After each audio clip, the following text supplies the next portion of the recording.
Ex-Kasat Narkoba AKP Deki tiba di Bareskrim dengan tangan terborgol usai dipecat.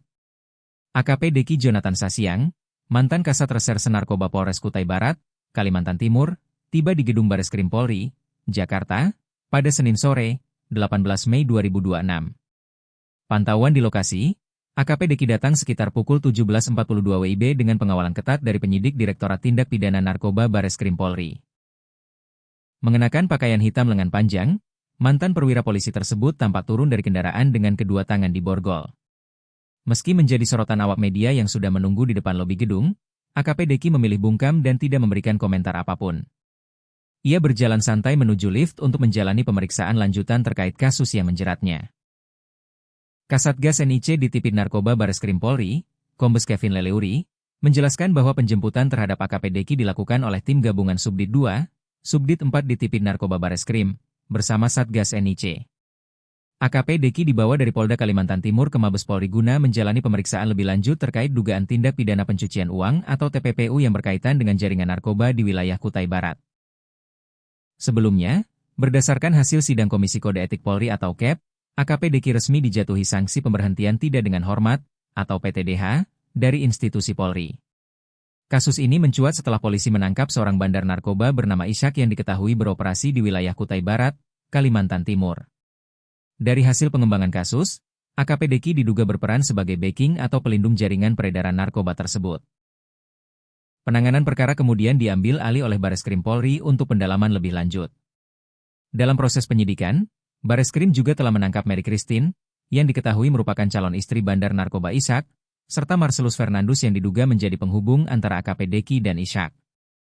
Direktur Tindak Pidana Narkoba Bareskrim Polri, Brigjen Eko Hadisantoso, mengungkapkan bahwa Marcelus berperan memperkenalkan AKP Deki kepada Mary dan Ishak.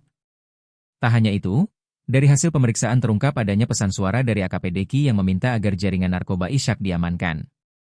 Dalam pesan tersebut, AKP Deki disebut meminta bantuan untuk menjebak seorang bernama Fatur agar menjual sabu lebih dari 1 kilogram kepada Ishak. Rencana itu diduga bertujuan agar Fatur bisa ditangkap dan kasusnya dijadikan bahan rilis tahunan kepolisian.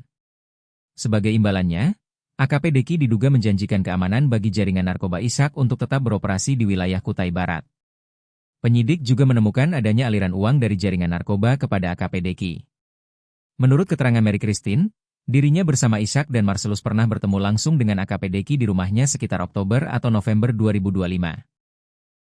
Dalam pertemuan tersebut, AKP Deki diduga menerima uang tunai sebesar 5 juta rupiah dengan alasan membantu memantau bisnis narkoba agar tidak diganggu pihak lain.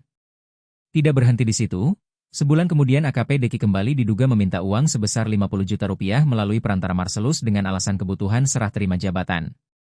Permintaan uang kembali terjadi menjelang pergantian tahun.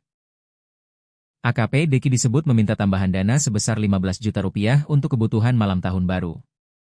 Seluruh uang tersebut diduga diberikan secara tunai melalui perantara Marcelus atas perintah bandar narkoba Ishak. Hingga kini, Bareskrim Polri masih terus mendalami dugaan keterlibatan AKP Deki dalam jaringan peredaran narkoba dan aliran dana yang terkait dengan kasus tersebut. Pak Deki, ya sini Pak. Pak Deki. Pak Deki, gimana Pak? Pak, ada komentar nggak Pak? Pak, Pak udah berapa lama Pak backingin bandar Pak? Bapak ngapain Deki Pak? Bapak lihat sini dulu. Pada dapat berapa Pak? Ya.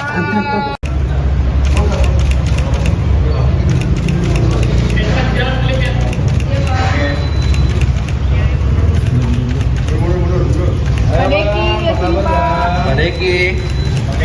Pak Deki, gimana Pak? Pak, ada komentar nggak Pak?